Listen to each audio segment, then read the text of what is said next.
Hello everyone! Last time, Dalaran teleported to Khaz Algar, exactly where Xal'atath wanted us to be.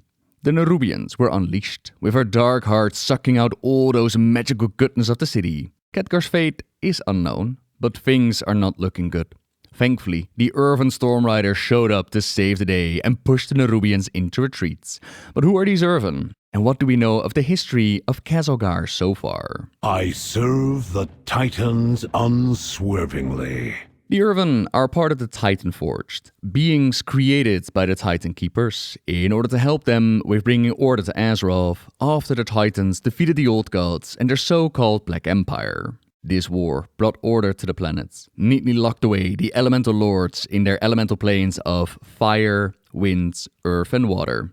It neatly locked the Old Gods in their subterranean prisons, but keeping them locked away, maintaining the Titans' machines, and upholding their orderly way of life. I was going to need more hands, hence the Titan Forged. Mechanomes, thraegar, Irvan and others were churned out by the machines and put to work. However, the old god Yogg-Saron, like the other old gods, he desperately wanted to break out of his prison, and he managed to infect the machine with something called the Curse of Flesh. This weakened the new generation of Titan Forged. It gave them flesh, made them more vulnerable to the old god's corruption, and this curse would spread as the new Titan Forged came into contact with the old ones, resulting in new races like the Mechanomes becoming the Gnomes, the thraegar becoming the humans, or the Irvan becoming the Dwarves. Yet here we see an interesting distinction written down in the book Observational Report Irvan. This one was added with the Uldaman revamp, our first mention of Khaz Algar, and while seemingly both the Irvan and the Dwarves were hit with the Curse of Flesh, their evolutionary path took a rather different turn. Fellow Watchers, when you were assigned to observe the state of our Titanforged subjects, who regretfully fell under the influence of flesh, the Keepers could not have anticipated the effort necessary to follow them as they spread throughout the world. I shall do my best to ensure your perseverance is recognized, but for now, you are to continue your duties until a new directive is authorized. It is apparent from your reports that the degree of transformation in Titanforged subjects is significantly diverse. There's no group in which this variance is more easily observable than the Irvan, while some have succumbed entirely to the melody, such as the Irvan who emerged from Uldaman and called themselves dwarves. Others remain resistant, whether in full or in part. One particularly notable variant can be found in the Irvan contingent dispatched to investigate the fissure detected in sector AR-938. For further details, search records related to geological anomalies. Sector AR-938, that is what they would call Khaz Algar, meaning that the Irvan of this area, they were sent here due to some kind of fissure, a geological anomaly. But what does that mean? Did the Coreway suddenly open up? Did something crash down and make it?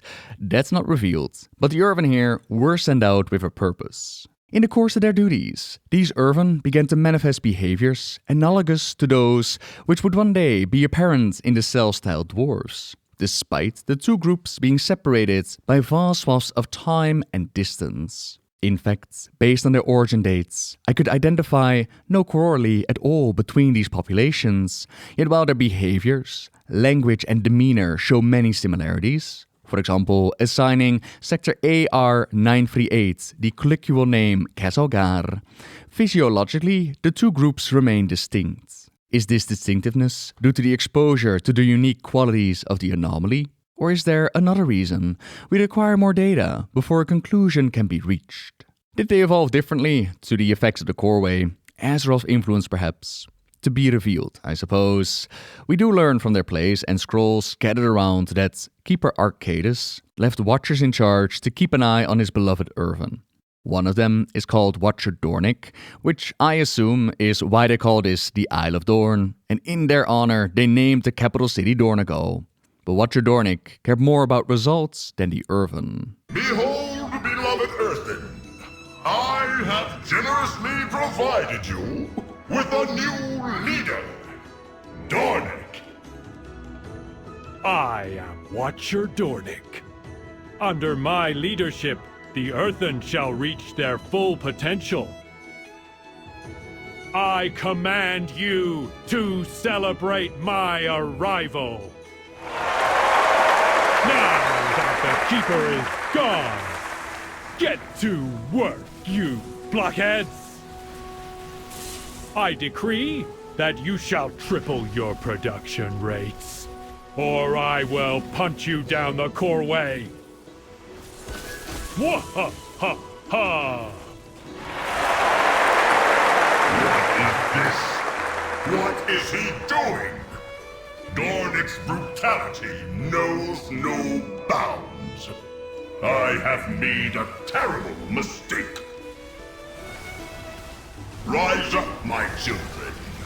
You have my permission to rebel against your cruel watcher.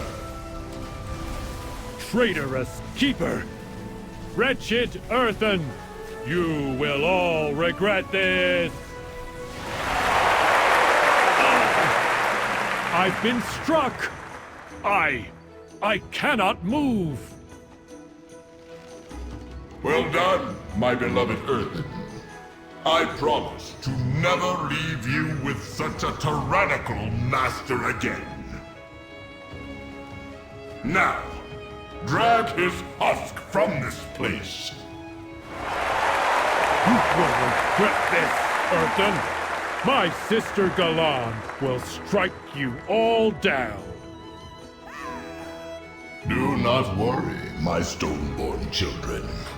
You will never have a cruel master again. You are my bedrock. You are my foundation. You are my beloved Earthen. Where did Dornik end up? Who is to say? But his warnings about his sister would prove true. In the water, we can find Galan's edicts. I, Watcher Galan, erect this monument to forever be a warning. The Irvan shall know the wrath of the Titans if they defy their will again. From this day forwards, they will be bound more tightly to my will and that of our Titan overlords. If they again defy us or the Titans no longer require their aid, they will be forcefully deactivated with extreme prejudice. Such is my will. Such is the will of the Titans. These Watchers think that their way of doing things, maximum results, is the same as fulfilling the will of the Titans. And who knows, perhaps they are right. Next to the monument, we see to shut down Irvan, I imagine as a warning. Now the actions against Dornik would not go unnoticed, and soon his sister would start interrogating Irvan to find out what happens. Note revealed that the Irvan would start to feel things toward their Watchers, which was weird because feelings were reserved for Keepers, Watchers and Titans, not the Irvan, and yet they do feel something calling.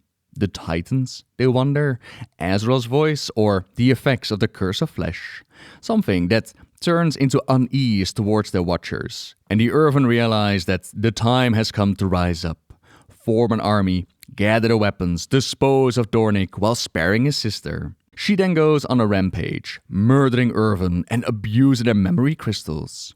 Another echo of the past, it shows that someone, perhaps indeed Arcadis, showed up and agrees that Dornik earned his fate.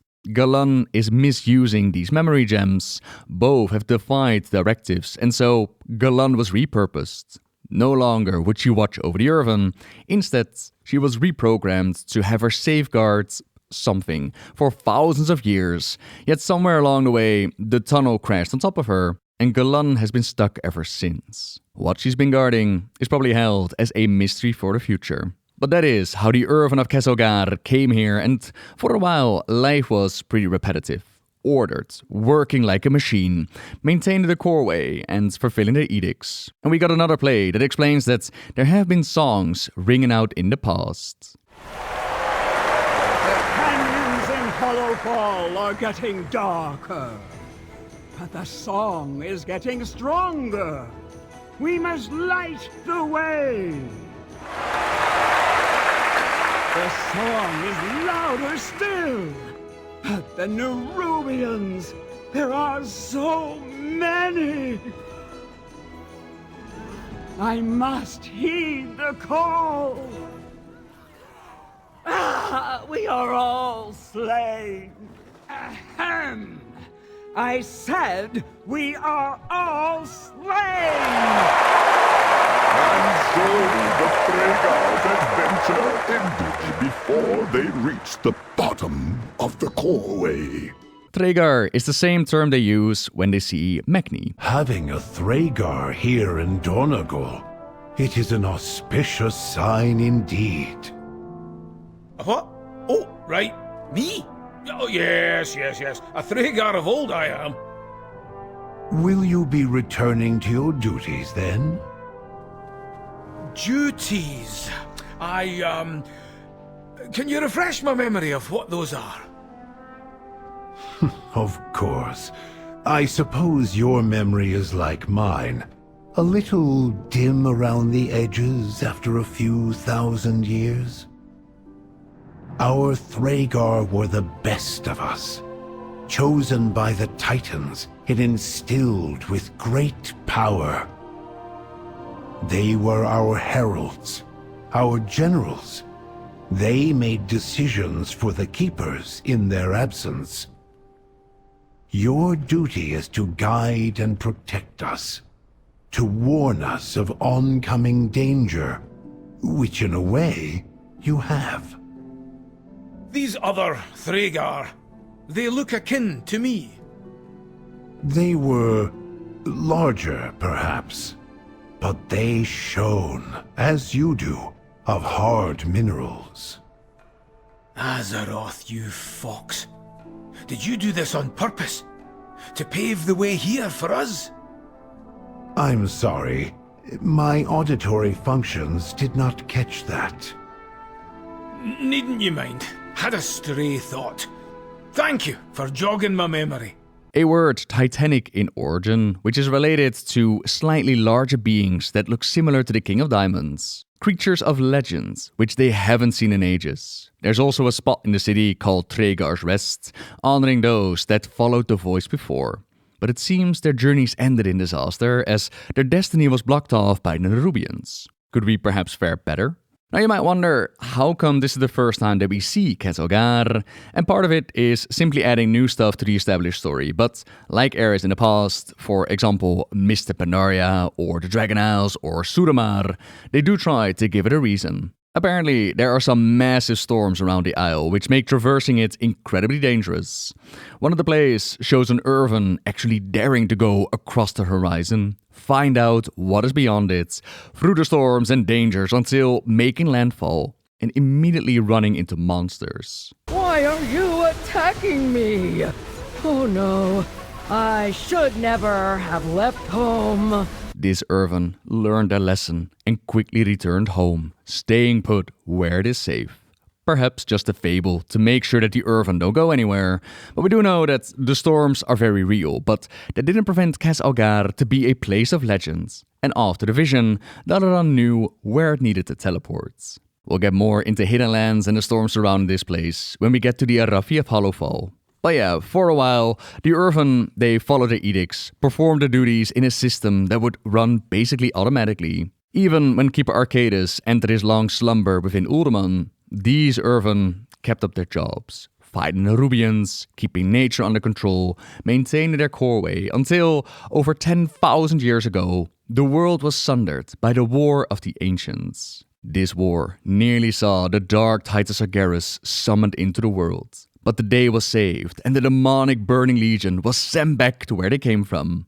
Not without great sacrifice. Their magical fount of power, the Well of Eternity, it becomes so unstable that the land split apart, transforming it into what you know it as today, with the Maelstrom as an everlasting reminder of the Well. A lot of death and destruction, which Khaz Algar did not escape. How long has Dornik been here? Unknown.